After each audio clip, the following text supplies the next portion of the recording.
Welcome to the Alchemy, Astrology, and Astro Health podcast. I'm Ayratla, medical astrologist, astroherbalist, and green witch. I was diagnosed with endometriosis at 19, and I was told I would never have children. I healed my body through the power of herbs, alternative health practitioners, energy healing, and more. At 28, I had the baby they said I would never have, without any interventions. I refused to believe that my body was not able to heal itself. Along this journey, I stumbled across medical astrology, and it resonated with me so much. I started down the path to learning this unique system that had been used for thousands of years in the medical community.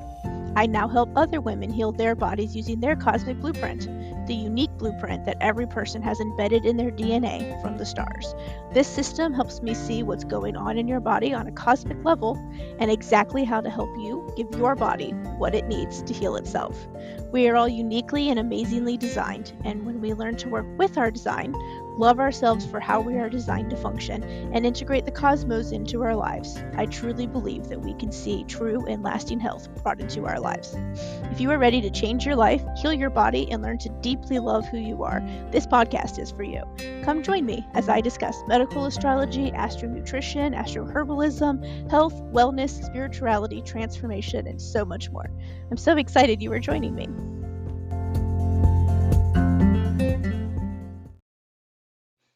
Hi everyone, and welcome back to Alchemy, Astrology, and Astro Health. I'm your host, Ayratla, and we will be jumping right into medical astrology and the planets 101, and today we will be talking about the moon. So let's just dive right in. So I've been doing these episodes in pairs. So first we did the sun, so now we'll do its opposite, which is the moon, and then we'll do whatever next planet I choose, and then that one's opposite as well, because we're talking about the balancing forces, right?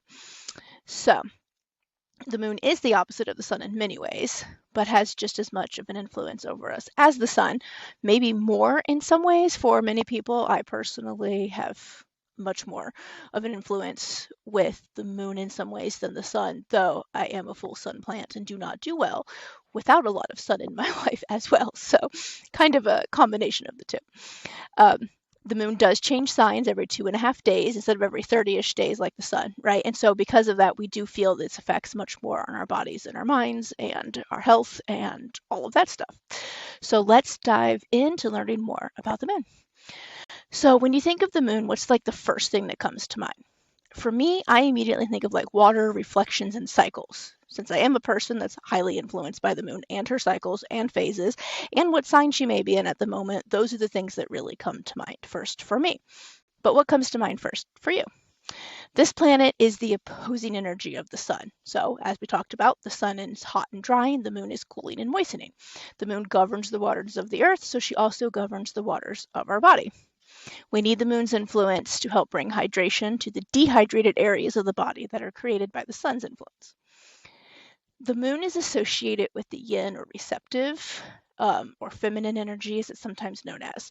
She is receptive of the sun's radiance so that she can shine brightly in the night sky. And without that, she really has no light of her own. She is the queen to the sun's king. So when a full moon occurs, the moon is in opposition to the sun, meaning directly across from it or 180 degrees away. When a new moon occurs, it is sitting in conjunction with the sun, or basically right next to it, which is why we have the dark moon, right? Because we can't see it. It's not reflecting the sun because it's sitting next to it instead of sitting opposed to it. And this is really like a beautiful symbol of our subconscious. When we shine a light on our subconscious, the sun brings up all of the things we have kept hidden and helps us to bring them out to the light, accept them, and integrate them into our lives. But if we decide to ignore it or just pretend like it doesn't exist, right? That subconscious or shadow side of ourselves, it's like we're in our new moon phase where we are avoiding the light and we're living in the darkness that comes with that. So we really must combine those two together to have a well-integrated and balanced life. Full moons bring to light things we tend to keep hidden or ignore, or just we maybe don't even know it truly exists because it's in our subconscious, right? And by definition, it's below our consciousness level. So we don't always know that it's present. But when a full moon happens, has anybody noticed like the full moon effect, right? Like people seem like they're acting weirder. There's a lot of weird things that happen. There is actually like proof, scientific proof that we have found through studies that like heart attacks increase at that time, divorce rates go up around a full moon, people breaking up with each other, relationship issues, all kinds of things increase around a full moon. And I think it's because of that, right? Because we keep so much hidden, and then when the full moon comes and it shines a light on that, and then we really are forced to face it, and then like, shit hits the fan. Because that's what's happening, right? This is why we see so much of that crazy shit happening. The light is being shown on the subconscious. It's bringing up things that most of us would rather ignore, or sweep under the rug, or just pretend it doesn't exist. And it causes a disconnect between our subconscious and our unconscious minds, and well, we kind of lose it. As someone who had worked in healthcare for 21 years, let me tell you that there is absolutely 100% truth to the whole full moon brings out all the crazy side of everything and makes craziness happen. One full moon, I remember that I was working. I don't know what I was thinking when I picked that day to work, but I did. And I work day shift, so it has a pretty bad influence during the day. It gets even worse on night shift, so I really feel for the night shift workers in the healthcare field. But in that day alone, on our floor, we had 3 codes before 8 a.m. The ICU called 8 codes before 10 a.m. The ED had to go on diversion because we were overflowing with all kinds of issues, and we're only accepting, because we were level 1 trauma center, only accepting like absolute trauma patients because they were already like overrun with other things, and we needed to keep space for the trauma patients. And that was literally within like the first like 3 to 4 hours of our shift starting on a full moon. And that was not even like the rest of the day. Like that was just the beginning. And so it's 100% anybody in the healthcare field will tell you that when the full moon comes, crazy shit happens. And this is why a shadow work practice is imperative as a part of our lives, right? Because it helps us integrate the light and dark sides together so we can be a more well-rounded human, and we don't have that huge disconnect that happens every time a full moon comes around. The day of the week that's ruled by the moon is Moon Day, or now known as Monday in English. In Spanish, it is lunes, and in French, it is lundi, all coming from the same root word, luna, which is what we call the moon in many different languages. So it's pretty awesome that it still carries over in pretty much every language that Moon Day is Monday. So the element that is associated with the moon, obviously I've already mentioned it, but it's the water element. And as mentioned earlier, she is the governor of not only the menstrual cycles and the fluids associated with that, but also has the power to raise and lower the waters on the earth and inside of our bodies. She also governs the waters of our emotions as well, and she cycles through all 12 signs of the zodiac every 28.5 days, which directly correlates to the female reproductive cycle, the waters of the menstrual cycle, right? The menstrual cycle is most people's menstrual cycles. Let's start there, is synced in some way with the moon. Mine personally is synced with the moon in the fact that I bleed on a new moon and I ovulate on a full moon. And so on a first quarter moon, I'm first quarter moon, I'm in like my follicular ovulatory phase, and in the last quarter moon, I'm in like my luteal phase. So I can literally know where I'm at just based on where the sun is. And many people are the same way, right? Some have the opposite cycle of that one, right? Where they bleed on a full moon and they ovulate on a new moon, which is honestly the more common one. I'm a little strange in how my body does that. But some also are, have those cycles on the quarter moon and the last quarter moon instead. Those are much more rare. It tends to be that people follow the full and new moon for the major changes in their cycles, the ovulatory and bleeding phases the most. So the glyph for the moon, really easy to tell on a chart, very similar. The sun was easy, right? It's a round circle with a dot in the middle. The moon literally looks like a crescent moon shape. Easy peasy. It does represent just one of the moon phases, but it also represents a chalice or a cup, which corresponds to the water element as well. If you do tarot, you know that chalice or cups in the tarot deck corresponds to the water element as well. So we kind of see all of that tying together in everything that we kind of use for divination as well. All right, as far as what the moon rules several areas of the body.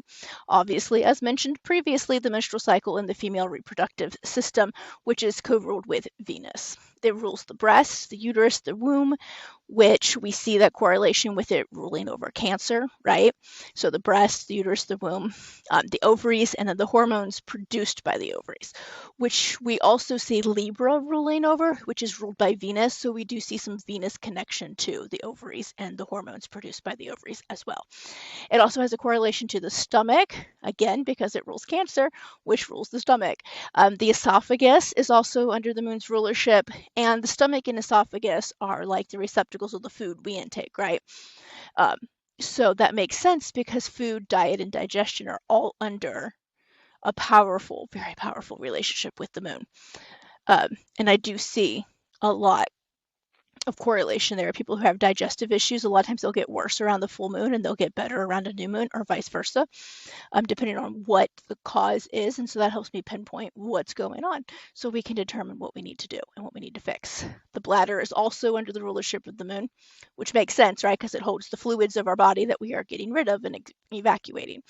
Venus rules the kidneys officially and not the bladder, but you do see the relationship between Venus and the moon here, right? Because the kidneys produce the urine that goes down to the bladder that's held until we excavate it from our bodies. And then we see that just like we see between the sun and Mars. So you can kind of see that they have those correlations there, because Mars, as mentioned before, is very much like the sun and how it's hot and drying, and it's actually in medical astrology considered hotter than the sun, and Venus is its opposite. So in fact, in many cultures, the sun was considered the king, the moon was considered the queen, Venus was the princess, and Mars was the prince of the skies.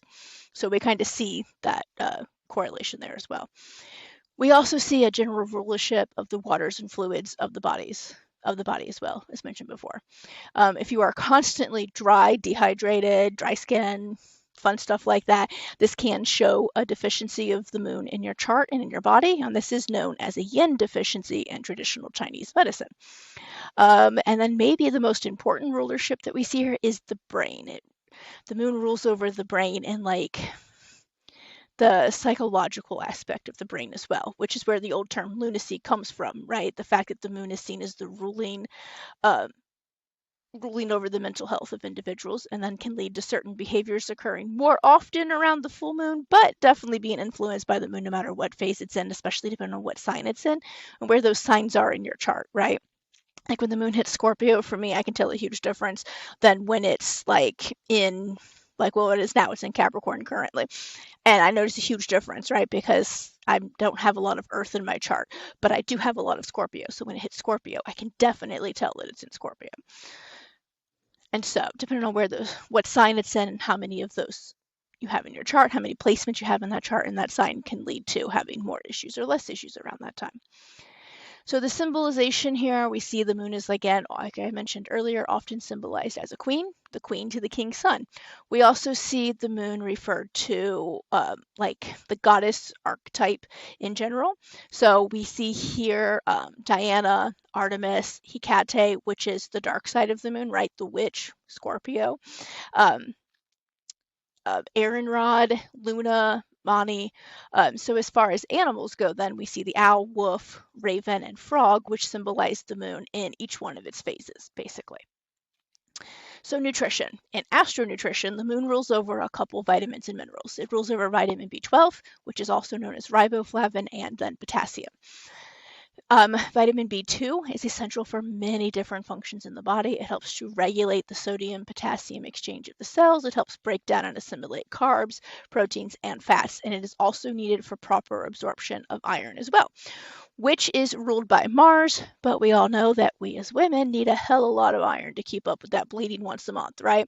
So you can see the importance of the moon here in helping us to maintain those so important iron levels, because without proper iron levels, we don't carry enough oxygen, so we chronically feel fatigued, constantly fatigued, tired, exhausted, and like we just don't have the energy to do anything. We want to lay in bed all day because we don't have enough oxygen circulating to the parts of the body that need it the most.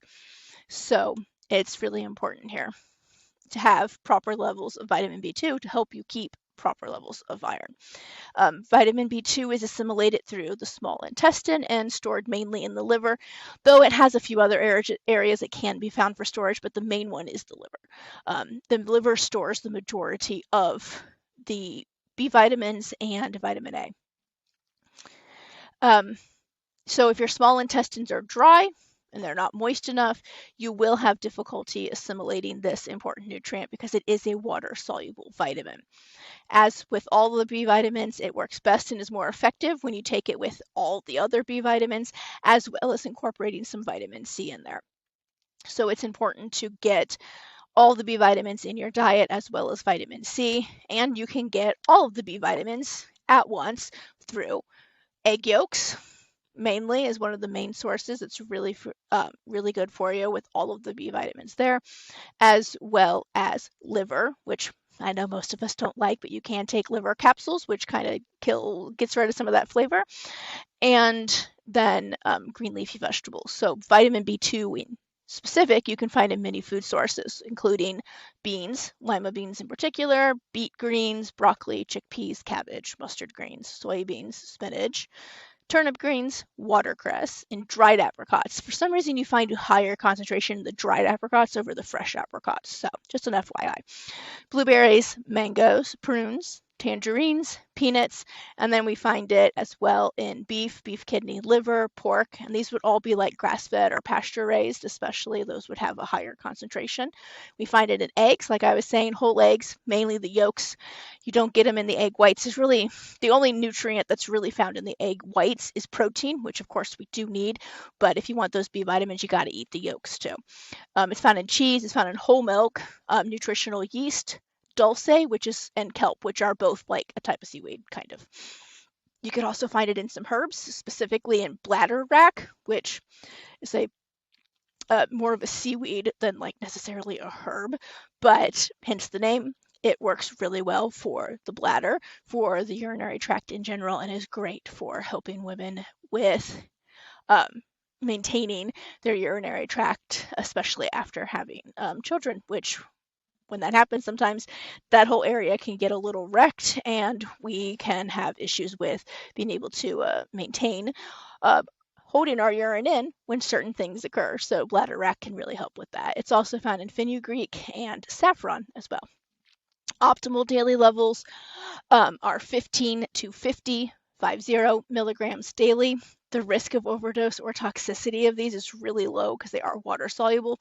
Anything that's not needed by the body will either be stored, and whatever is excess beyond that will be excreted through the urine.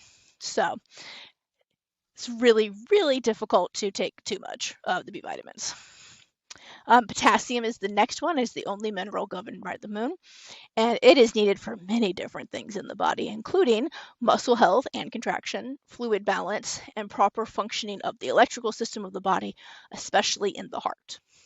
I have worked on cardiac units in the past, and one of the most dangerous places to be if you already are having some heart issues is to have too low potassium or too high of potassium, because both of those can send you into a fatal arrhythmia, and we will be doing our best to save your life using measures that are not very fun, like CPR and defibrillation. So it's very important that those are balanced and that you have the proper level. There is a very fine margin of enough potassium and then too little or too much. There's not a lot of leeway there, unfortunately. So in the body, though, we also need a nice balance of potassium to sodium. So there should always be approximately 2 parts potassium to 1 part sodium. So meaning if you have 500 milligrams of potassium, you need to have at least 250 milligrams of sodium to balance things out. Together, these regulate the waters of the body. Sodium is ruled by Mars, which is the opposite of Venus.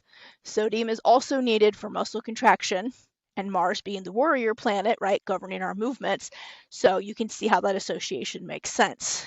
The moon can say, remember, the emotional waters of the body, as well as the physical waters of the body. So governing potassium makes sense because a lot of times you talk about when we're having a hard emotional time that my heart hurts, right? And we're having heart, pain from, and we're not talking about physical heart pain. We're talking about, like emotional heart pain. But we can also have physical heart pain if our potassium levels are too low or too high. So you see how that all kind of goes together. Potassium is a natural diuretic or like a water pill, right? If you take enough of it, the kidneys, which rely on the potassium, right, helps get the waste products to the kidney so they can excrete them from the body. And so if you sometimes with the natural, well, it's not sometimes, all the time, the natural balance, right, is if you get too much potassium, the body will try to excrete it through the urine first to try to get those levels back down to where they should be.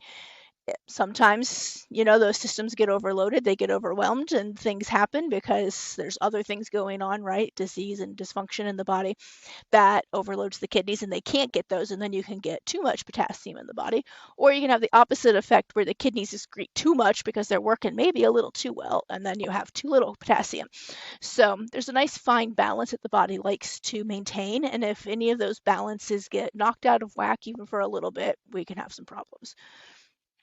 Signs of low potassium can be constipation, because this is a lack of potassium, which is causing the muscles of the intestines to slow down and then become sluggish in their functioning, and then things don't work as they should. There's no peristalsis and contractions to move the stool through the intestines.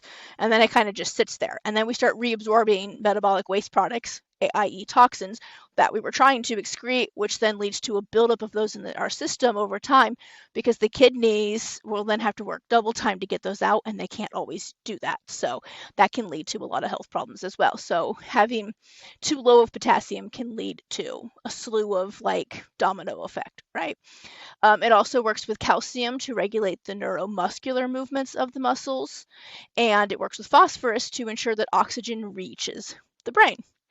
Again, if you have too low or too high of potassium, you can get like some mental issues happening. You can start seeing things like auras, hearing things sometimes, so like an auditory aura, visual auras, hallucinations. It's really crazy what low potassium can do to that part. And you can start getting cramps. Most of us know if we start getting cramps to eat a banana, right? Bananas contain high amounts of potassium, and that usually works it out. That's because it works with calcium. Calcium is also needed to make sure that we're not getting cramps. So eating a banana and eating some cheese with it, or drinking a glass of milk with it, can also help to get that calcium in there too. And it works with phosphorus to ensure that oxygen is getting to our brain. If we have low oxygen in our brains don't function well, and then we start getting brain fog, we start forgetting things, we have short-term memory loss, we have executive dysfunctions. So it's necessary to make sure we're getting plenty of phosphorus in our diets as well. Phosphorus is actually ruled by Mars as well. So you see this correlation between Moon and Mars here very much. And potassium is also needed to ensure a proper balance of iron. So again, you really see how this moon-ruled mineral and vitamins that it rules really helps regulate the much needed iron levels for female reproductive health. Potassium is also absorbed through the small intestines, but it has a hard time staying around in the body without its emotional support mineral, magnesium. So stress reduces magnesium levels drastically, because we use magnesium for over 300 processes in the body. And one of those functions of magnesium when we get stressed is to help us create adrenaline from the adrenal glands to get us out of a situation, right? So when your body goes into a fight or flight reaction, you burn through magnesium super fucking quick as you're trying to make adrenaline to get increased heart rate, increased muscle contraction, and get your body to move quickly and out of a situation. So if you're constantly living in a fight or flight situation, high stress environments, your magnesium levels are going to be super low. Your potassium levels are going to be super low potentially as well. And that can lead to stress-induced heart attacks, because your heart, again, can only function so long without proper amounts of potassium. So it's very important to keep sodium, potassium, calcium, and magnesium at the proper levels in your body so that you have not only proper muscle contraction, but proper electrical system health as well. You can find potassium in many food sources. Bananas, obviously everyone knows that one, but other ones are in lima beans, soybeans, artichokes, kidney beans, chickpeas, dandelion greens, mushrooms, potatoes, like white potatoes, tomatoes, or tomatoes, depending on where you're from, watercress, dried apricots, avocados, dates, elderberries, grapefruit, oranges, prunes, raisins, apple cider vinegar. If you get the raw apple cider vinegar with the mother, it has to have that or it gets filtered out. Liver, Canadian bacon, ham, turkey, haddock, halibut, ocean perch, pike, salmon, tuna, and it's found in yogurt. Optimal daily levels would be anywhere from 500 to 2,000 milligrams daily. And this is depending on like if you're like me and you're working out every day and you're lifting heavy weights and you're sweating a ton, you're going to need probably closer to that 2,000 milligrams daily, right? Because when we sweat, we lose electrolytes, sodium and potassium mainly, but then we're putting our body under stress, so then magnesium is going as well. So it's best to replenish all of those. And then again, they work best together, so replenishing them together is optimal. All right. I know. You are sick of me telling you to drink water and take electrolytes. But let me tell you, it's totally worth it. This is why I love Element so much, though. It's because they are science-backed. They're formulated to contain just the right amount of sodium, potassium, magnesium to ensure that all of that water that I encourage you to drink on a daily basis in pretty much every episode is going to go where it needs to. It's going to stay there, right? There is no point in drinking so much water daily if you're just going to pee most of it right back out. No one wants to be living in the bathroom. I'm sure that less time in the bathroom is definitely a plus there. And if you have been wanting to check out Element, I have a good news for you. I actually have a referral link now that you can use to purchase Element through. And in doing so, you receive a free sample pack with your first order through that link. This only applies to the first order currently, but hey, free is free, am I right? So, if you are ready to up your hydration game, keep that gallon of water I am making you drink daily inside your body, click that referral link in the show notes and go snatch you up some Element today. My favorite flavors are raspberry salt, citrus salt, and the chocolate salts. They have a chocolate mint that is delicious and it goes really great with a protein shake, a chocolate protein shake.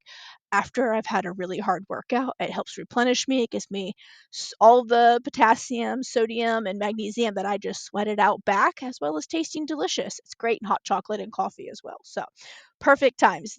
They are great for cold weather mainly. I do not like them as much in the summer, the chocolate ones, but the other ones are great. You can add a dash of sweet and salty to your favorite warm beverage.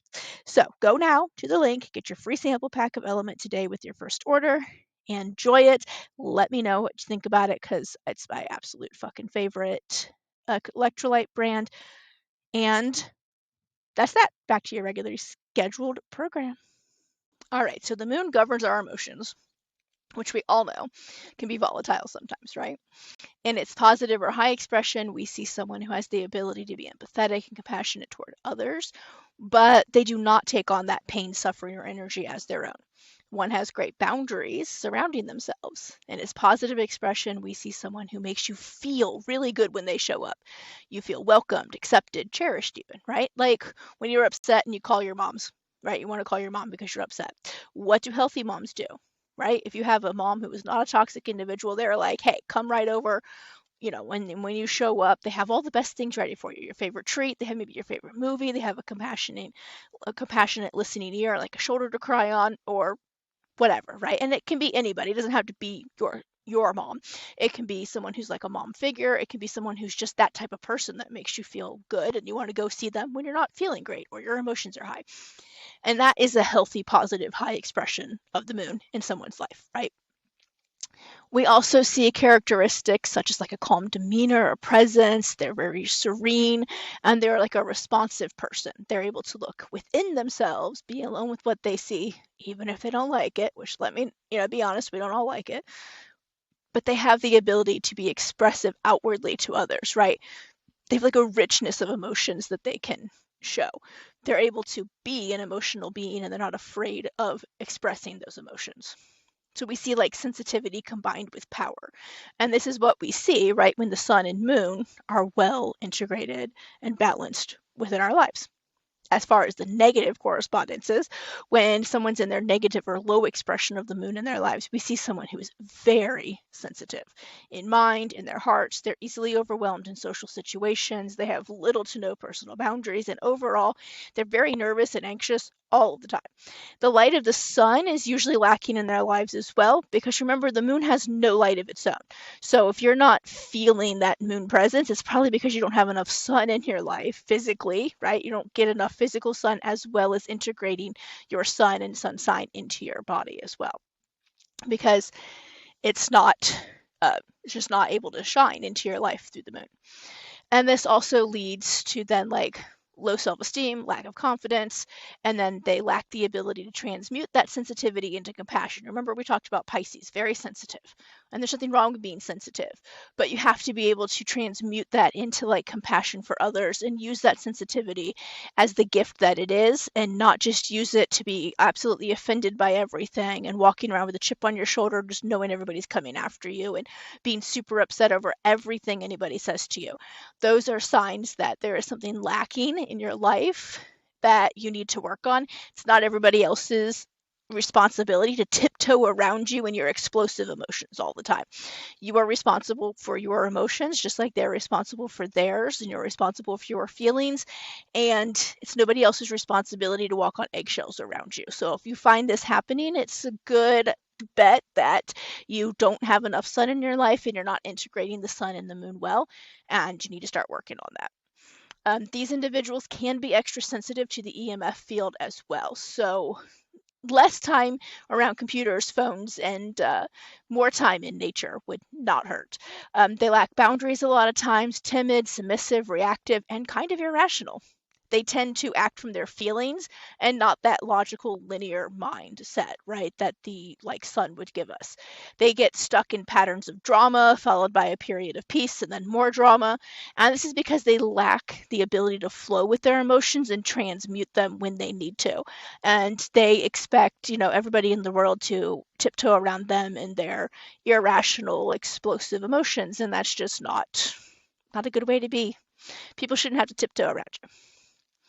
Sensitivity, as we learned with Pisces, is a great gift, but if it's not balanced and used as the tool that it is, we see this cycle of drama, no drama, drama, no drama, just continuing and constantly being in your life. So if you find this cycle with you, you're constantly involved in drama and then no drama, and you're like, oh good, it's leaving, and it comes back.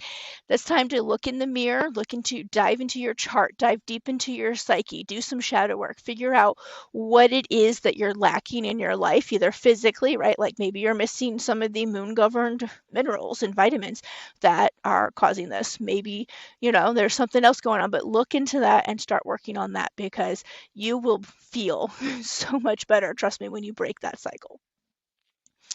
The herbs that we find governed by the moon. So the moon, like I said, cooling and moistening. So we usually see herbs associated with the moon that also carry those energetic qualities. Another one I see are herbs that have like a sedative, i.e. calming, effect on the nervous system and brain as well, which makes sense with all the issues that we do see happening with the moon governing the brain. So one of the main herbs that I love that is very moon qualities is marshmallow root. This herb is very moistening. It creates a thick mucilaginous like substance, almost like a gel when you soak it in cold water. And that's great. That's what you want, right? If you have texture issues, it can be a bit rough sometimes, but it helps coat and moisten the digestive tract. There we go. Which, as we learned, if it's not moist enough, can lead to all kinds of digestive issues in our body, and then in turn, disease. So it's great for that. It's also great for dry hacking coughs. You can take it just as it is, soak it in cold water for about 20 to 30 minutes, strain it, and then drink it for coughing. You can take it if you're having digestive issues.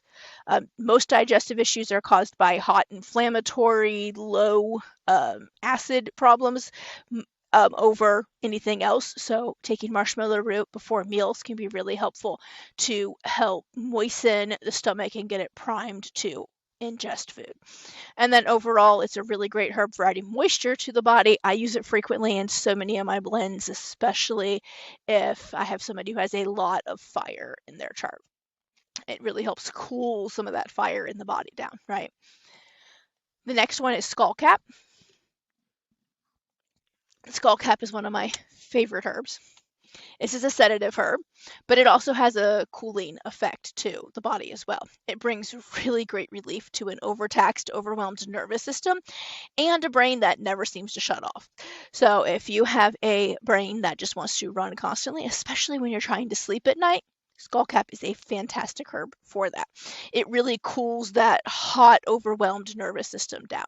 I use this frequently for clients that have insomnia that's usually caused by a brain that wants to run through every issue from the day, has 100 browser tabs open, and is playing some random music somewhere in the background when they should be sleeping and not, wide awake.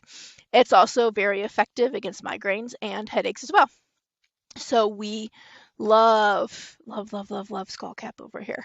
It is one of my favorite herbs for sure. The next herbs that we see are actually herbs of the Artemisias family, which we see the influence of Artemis, the Greek goddess, which is associated with the moon, in that name. And so this includes mugwort, wormwood, and sagebrush. So all of these are not only very moistening and cooling, but they are also great specific herbs for the female reproductive system as well. And I also use these frequently when my clients are dealing with hormonal imbalances that are leading to wacky periods, infertility, and a not fun transition into menopause, because no one likes to have those hot flashes and craziness. So very good herbs for that as well. Now, ways that we can balance the moon in our lives. So if you've listened to this whole episode and you're like, well, I think I am lacking the moon influence because I am always dry, here are some tips for you. Also, if you have too much moon in your life, like, for example, you have like edema, which is swelling in the body, then you're going to want to balance that by increasing the sun and sun-ruled plants in your life, increasing more sun in your life, getting more active, using that sun's influence to, energy, right? To increase your energy, get moving. No more sitting around all the time. That can also be a sign that you're lacking potassium. If you have an edema, you have a potassium and sodium imbalance in there, so getting more potassium in your life can never be a bad thing in that case. So, though, if you're lacking in the moon's influence and you're always dry, you have brittle skin and nails, your hair is just not as luxurious as you would like, here's some tips. My favorite one, always, I'm sure you guys are sick of hearing this, hydration, hydration, hydration, hydration. You got to drink that water. You do. Got to drink it. Electrolytes as well, because there's no point in drinking all that water if you're not going to actually be able to use it appropriately because you're lacking electrolytes or you're watering them down too much. So my favorite are Element, and let me tell you, that comes from experience. I have tried around 50 brands of electrolytes for you guys, so you don't have to suffer as I did, because some of them were absolutely horrid. So you are welcome for all of that scientific studies there that I've done on your behalf. So when I say Element is amazing, trust me, it is so worth it. The price is negligible in the grand scheme of things. If you feel better, your migraines to go away, your hydration increases, your brain fog disappears, and you just feel better, right? And you have more energy to go do things. So that was, I've tried so many, and so many of them are awful, so awful. These ones are great, so highly recommend them. You're going to want to track your moon cycle, the moon cycles, phases, and signs that it's in while you're tracking your menstrual cycle. So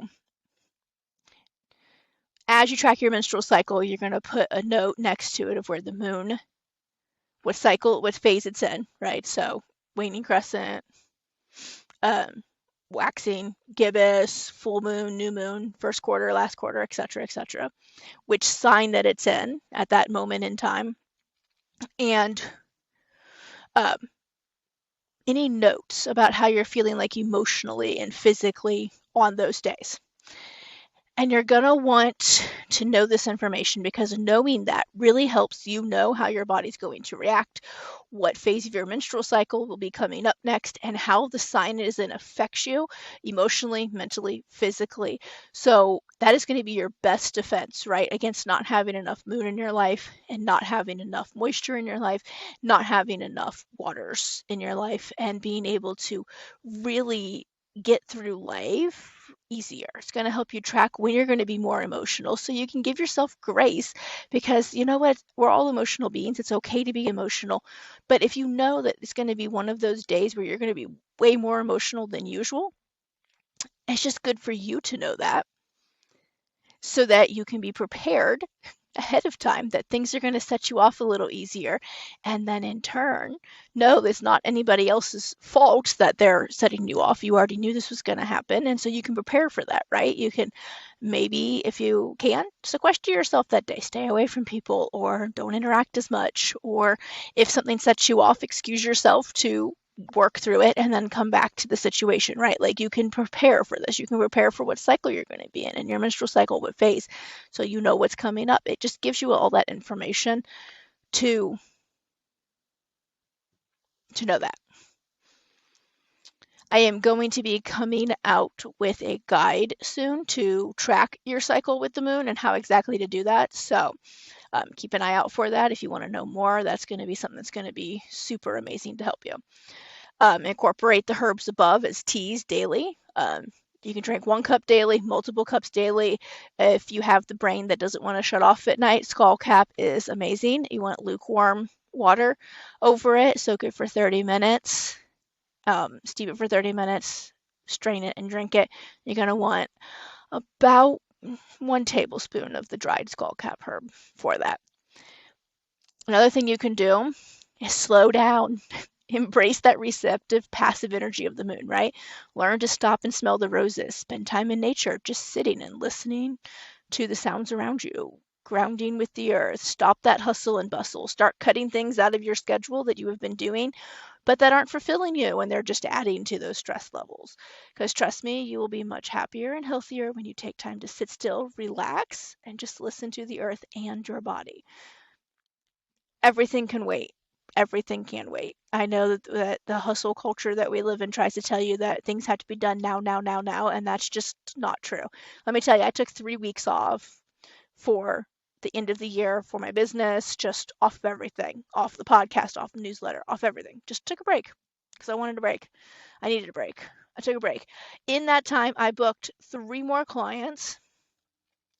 I sold several teas to several were from repeat clients, but the other ones were new people who wanted like a specific tea to support some of the stuff that was going on in their lives. I gained like 6 more followers on Spotify for the podcast. I got new followers on Instagram pretty much daily. And I literally was doing nothing but spending time with my family. So don't believe the lies that if you slow down, you take a break, you listen to your body, and you're not hustling all the time, that like your business is going to fold, your life is going to suck, you're not going to progress at work. You're going to progress better if you take rests and you listen to your body, right? So let's do that.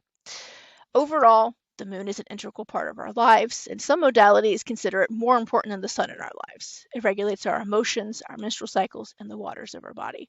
We're influenced by its phases, its cycles, and the sign that it resides in at that moment in time. Without the moon in our lives, life would be very dull indeed. I adore the moon, for sure, and to spend much of my time outside at night soaking up her energy, as much as I spend outside during the day soaking up the sun, because I am a full sun plant and I wilt without it.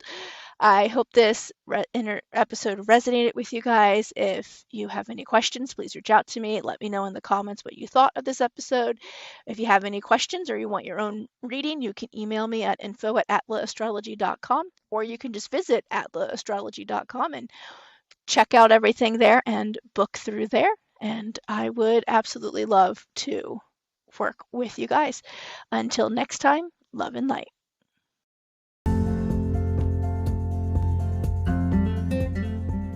Thank you so much for joining me for another episode of Alchemy, Astrology, and Astro Health. I hope you enjoyed today's episode as much as I enjoyed making it. You can find all relevant links to today's show in the show notes below.